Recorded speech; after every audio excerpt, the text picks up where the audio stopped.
Welcome to my channel learn English with বিধান। This is বিধান পান্ডে। আবার একবার স্বাগতম জানাচ্ছি সেন্টেন্স কানেক্টরস এর দ্বিতীয় ভিডিওতে। এর আগের ভিডিওতে দেখিয়েছিলাম খুব গুরুত্বপূর্ণ 6টি সেন্টেন্স কানেক্টরস। আজকে দেখাবো আরও কিছু এরকম গুরুত্বপূর্ণ সেন্টেন্স কানেক্টরস। এই ভিডিওতে যেগুলো দেখাবো আর আগের ভিডিও মিলে যা হবে, এই দুটো যদি আপনারা সহজেই পারেন তবে আশা করা যায় বোর্ড পরীক্ষায় যে সকল সেন্টেন্স কানেক্টর আসবে অবশ্যই উত্তর করতে পারবেন। সাথে থাকুন, চলুন আমরা চলে যাই। দেখুন,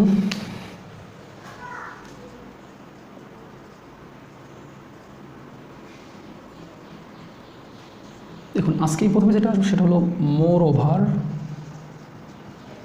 অথবা বিসাইডস।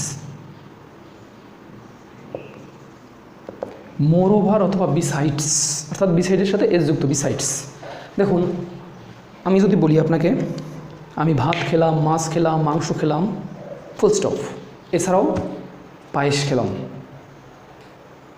অথবা আমি স্কুলে গেলাম, পার্কে গেলাম, ইত্যাদি জায়গায় ঘুরতে গেলাম, এছাড়াও আমি মামাবাড়ি বেড়াতে গেলাম।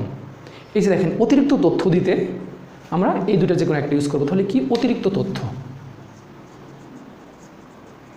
অতিরিক্ত তথ্য দিতে, অতিরিক্ত তথ্য দিতে আমরা এই মোর ওভার অথবা বিসাইডস, এর বাংলা হলো এছাড়াও। এছাড়াও অতিরিক্ত তথ্য দিতে এটা আমরা ব্যবহৃত করি। এক্সাম্পলগুলো দেখুন।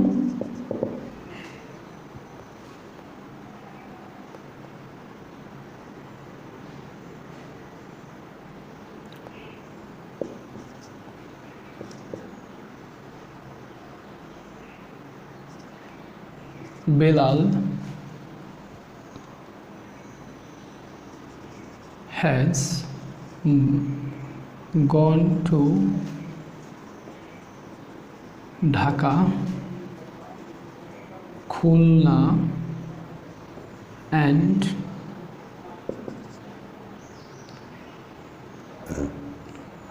Bhola dash he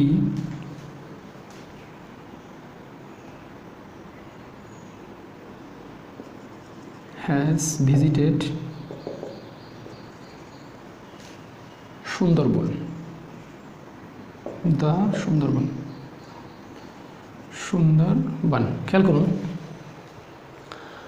এখানে কয়েকটা কথা বলেছে। Belal has gone to Dhaka, Khulna and Bhola. এরপর দেখুন একটা ফুল স্টপ, একটা শূন্যস্থান দিয়ে একটা কমা। এখানে একটা কমা থাকবেই সবসময় এই বিসাইডস এবং মোরওভার বসানোর আগে। যদি এখানে বসে আপনি মনে করুন, তাহলে he has visited the Sundarban, সে সুন্দরবনও ভিজিট করেছে। তাহলে অতিরিক্ত তথ্য এই সকল জায়গায় গিয়েছে এবং সে সুন্দরবনে গিয়েছে। তাহলে আমরা এখানে যেটা ইউজ করবো সেটা কি মোরওভার অথবা বিসাইডস। অর্থাৎ আমরা যখন অতিরিক্ত কোনো একটা ওই একই বিষয়ে অতিরিক্ত তথ্য দেব তখন আমরা মোরওভার অথবা বিসাইডস যে কোনো একটা ইউজ করবো। নিশ্চয়ই বুঝতে পারছেন?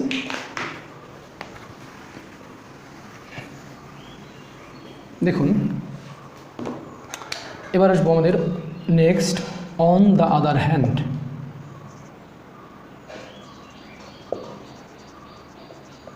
দেখুন, অন দ্য আদার হ্যান্ড, এটা 4টা ওয়ার্ডের সমষ্টি নিয়ে একটা ওয়ার্ডের মতো কাজ করেছে। অন দ্য আদার হ্যান্ড এর বাংলা হলো অপর পক্ষে। অপর পক্ষে, তাহলে এটা হলো দুটি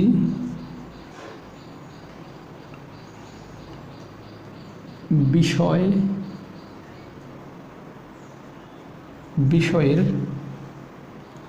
একটি থেকে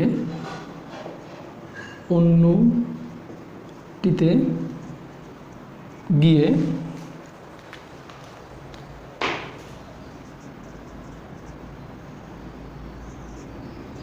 তুলনা বোঝাতে।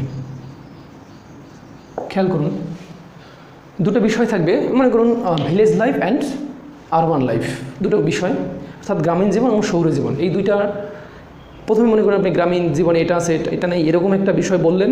এবার ওখান থেকে যখন আপনি উঠে শহরে জীবনে ঢুকবেন, এমন কথাবার্তা বলবেন, তখন আমরা ওই যে ওয়ার্ডটা ইউজ করি সেটা অন দ্য আদার হ্যান্ড। তাহলে আমরা বললাম দুটি বিষয়ের একটি থেকে অন্যটিতে গিয়ে তুলনা করতে, অর্থাৎ একটা আপনার বলা শেষ, এবার অন্যটিতে যখন যাবেন তখন আমরা অন দ্য আদার হ্যান্ড বলতে পারি। যেমন আমরা বলতে পারি, দেখুন এক্সাম্পল হিসেবে আমরা দিতে পারি যে village life is full of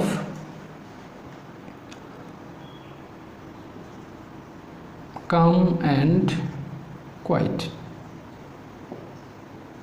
Calm and quiet.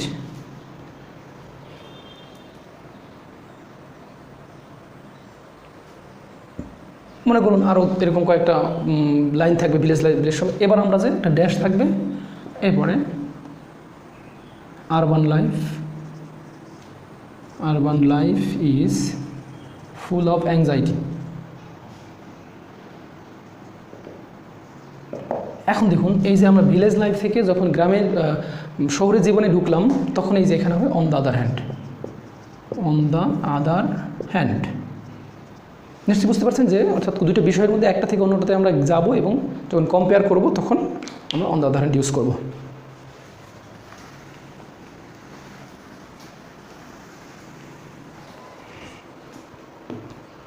দেখুন আমরা মাঝে মাঝে এরকম কিছু কথা বলি, ধরুন দুই বন্ধু কথা বলতেছে তাদের বার্ষিক ক্রীড়া প্রতিযোগিতা নিয়ে। এখন এই কথাটা একজনের ভালো লাগতেছে না, মনে করেন কথাটা অনেক সময় বলা হয়ে গেছে, এখন তারা বিষয় পরিবর্তন করতে চায়। ধরুন তারা এখন বলতে চায় বিশ্বকাপ হচ্ছে, ক্রিকেট বিশ্বকাপ, সেটা নিয়ে কথা বলতে চায়। তখন এই বার্ষিক ক্রীড়া প্রতিযোগিতার কথা বাদ দিয়ে তারা যখন বিশ্বকাপের কথায় ঢুকবে, অর্থাৎ প্রসঙ্গ পরিবর্তন করতে যে ওয়ার্ডগুলো আমরা ইউজ করি, দেখুন সেগুলো হলো হাউএভার, বাই দ্য ওয়ে,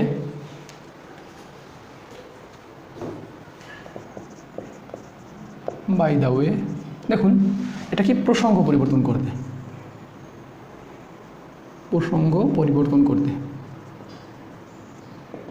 তাহলে আমরা প্রসঙ্গ পরিবর্তন করতে এই শব্দগুলো ইউজ করতে পারি। ধরুন প্রথমে এই 3-4টা লাইন আছে এখানে এক্সাম্পল হিসেবে, মনে করুন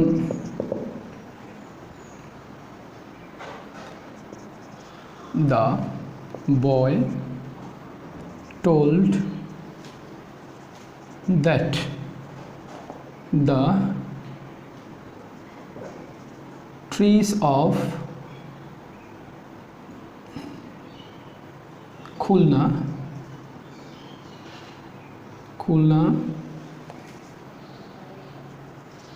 are very tall।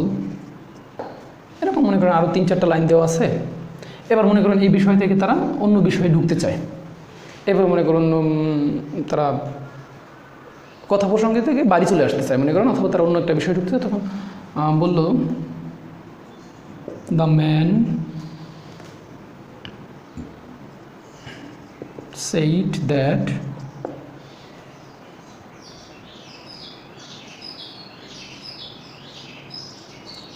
we should rather we can talk about our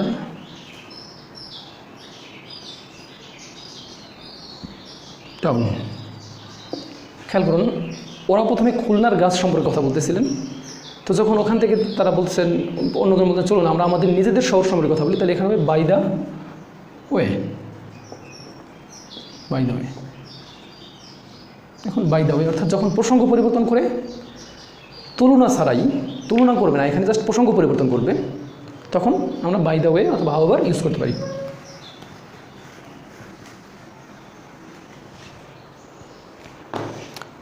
দেখুন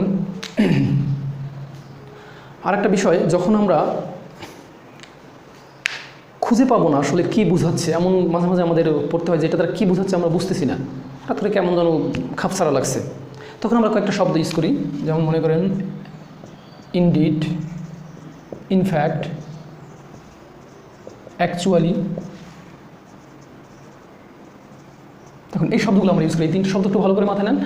ইনডিড, ইনফ্যাক্ট, অ্যাকচুয়ালি, এর মানে প্রকৃতপক্ষে বা বাস্তব পক্ষে, এই শব্দগুলো আমরা ইউজ করি। খেয়াল করুন যখন আমরা আমাদের মনে হচ্ছে যে এটা দ্বারা ফলাফল বোঝাচ্ছে না, কারণও বোঝাচ্ছে না, কোনো কিছু হচ্ছে না, কেমন যেন একটা কোনো কিছু দিলেই হবে না এমন মনে হয় মাঝে মাঝে, তখন আমরা এই শব্দগুলো ইউজ করতে পারি। Indeed, in fact, actually. যেমন একটা এক্সাম্পল দেখেন, যদি আমরা দিতে পারি, দেখুন Rubel is very honest. He never tells a lie and harm anybody.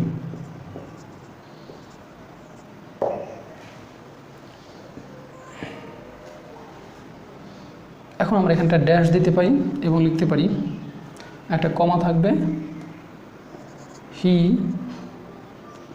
Is a good boy.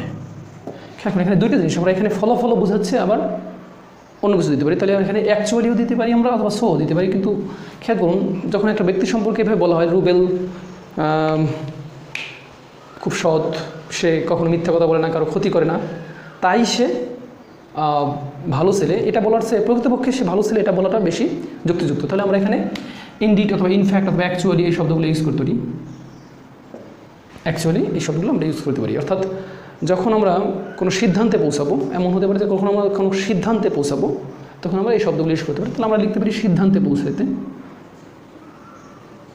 সিদ্ধান্তে পৌঁছাতে, সিদ্ধান্তে পৌঁছাতে আমরা এই তিনটে শব্দ ইউজ করতে পারি। এবার দেখুন, এটা প্রায় আসে, যেমন সো দ্যাট, এটার বাংলা হলো যাতে। অর্থাৎ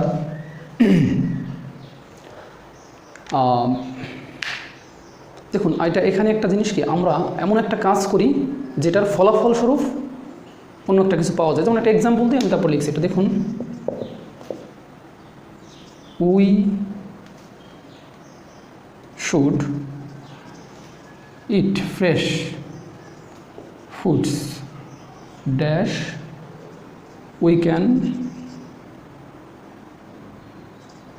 লিভ হ্যাপিলি বা হেলদিলি, হ্যাপিলি অ্যান্ড হেলদিলি।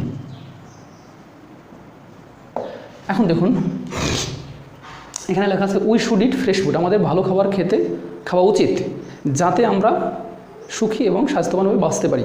খেয়াল করুন, এখানেও কিন্তু একটা হালকা শর্তর মতো আছে, কিন্তু ফলাফল বোঝাচ্ছে এটা দ্বারা। শর্ত কিন্তু একটা ফলাফল, আবারও বলছে একটা ফলাফল বোঝাচ্ছে, তাই এখানে সো দ্যাট বসবে। কেননা খেয়াল করুন, শর্ত থাকবে এবং সাথে যদি ফলাফল থাকে, এই দুটো যখন একসাথে থাকবে তখন আমরা এখানে সো দ্যাট ইউজ করব।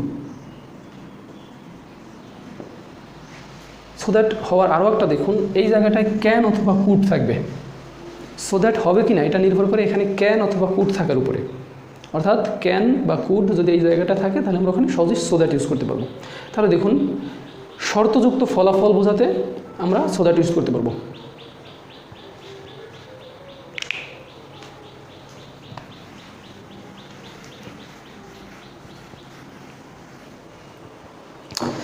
এবার আসবে আমাদের সেই বিখ্যাত WH ওয়ার্ডগুলো। এর মধ্যে সবচেয়ে বহুল ব্যবহৃত হলো হু এবং হুইচ। এই দুটার পরিবর্তে আমরা দ্যাটকে ইউজ করতে পারি। অর্থাৎ ব্যক্তি হলে হু আর বস্তু হলে হুইচ। দেখুন, ব্যক্তি হলে হু, বস্তু হলে হুইচ, আর দ্যাট উভয়টা ইউজ করতে পারবো। খেয়াল করুন, যখন এভাবে হবে, দেখুন একটা এক্সাম্পল দিই, I knew a boy dash was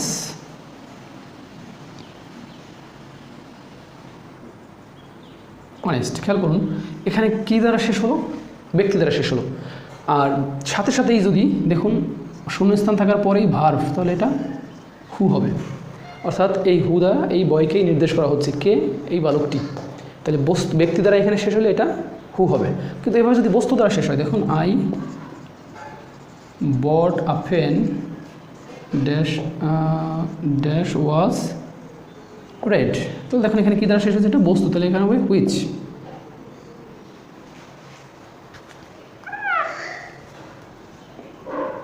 তাহলে এটা হবে হুইচ। আপনি নিশ্চয়ই বুঝতে পারছেন যে যখন কোনো ওয়ার্ডের যে ক্লজটা যখন শেষ হলো ব্যক্তি দ্বারা তখন এটা হু, যখন বস্তু দ্বারা হলো তখন সেটা হুইচ। আরেকটা বিষয় খেয়াল করুন, এর সাথে সাথেই কিন্তু শূন্যস্থানের সাথে সাথেই কিন্তু ভার্বটা দেওয়া আছে। দেখুন এমন ক্ষেত্রে আমরা এই ধরনের রিলেটিভ প্রোনাউন অর্থাৎ হু বা হুইচ এই জন্য আমরা দ্যাটও ইউজ করতে পারি। এরকম আরও দুটো ডাব্লিউএস ওয়ার্ড দেখুন, হোয়েন এবং হোয়াইল। এই দুটার একই অর্থ যখন, কিন্তু এই দুটোর মধ্যে একটু পার্থক্য আছে। দেখুন হোয়াইল হলো কন্টিনিউয়াস টেন্সে ব্যবহৃত হয়, অর্থাৎ একটা এক্সাম্পল দিই তাহলে আরও ক্লিয়ার হবে। দেখুন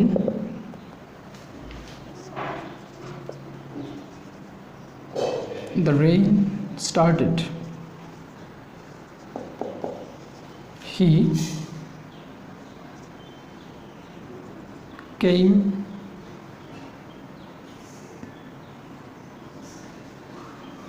to my house. খেয়াল করুন, dash the rain started he came to my house. এখন দেখুন এখানে আমরা হোয়েন ইউজ করব, কিন্তু যখন এরকম হইতো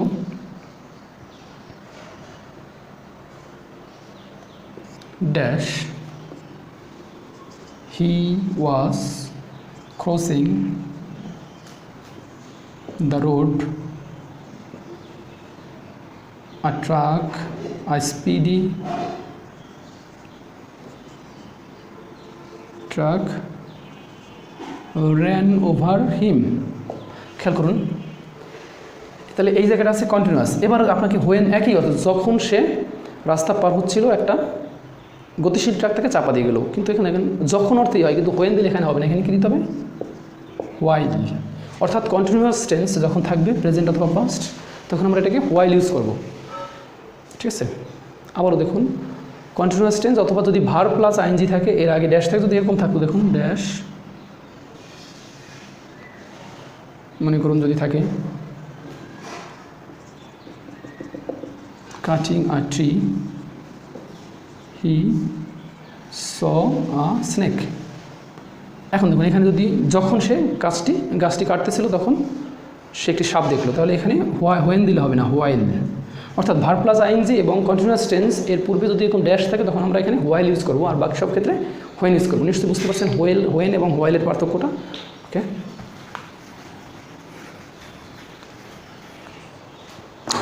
এখন দেখুন আমরা মাঝে মাঝে উদাহরণ দিতে, যেমন মনে করুন আমি বলি যে আমি আজ 10টি ভালো কাজ করেছি, যেমন এরকম উদাহরণ দিতে দেখুন আমরা লিখতে পারি ফর এক্সাম্পল, অথবা লাইক, অথবা সাচ অ্যাজ, এগুলো আমরা ইউজ করতে পারি কি উদাহরণ দিতে। তাহলে উদাহরণ দিতে আমরা for example like such as এরকম লিখতে পারি, there are 700 rivers in our country. For example,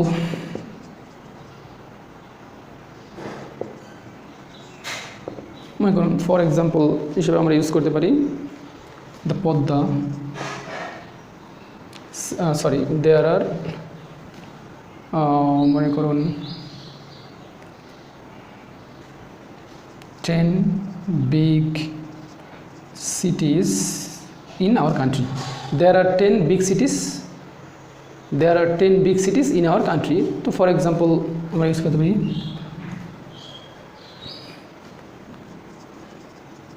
Dhaka, Khulna, Sylhet, etc. are the biggest cities. খেয়াল করুন তাহলে আমরা উদাহরণ হিসেবে ফর এক্সাম্পল ইউজ করতে পারি। নিশ্চয়ই এটা বুঝতে পারছেন।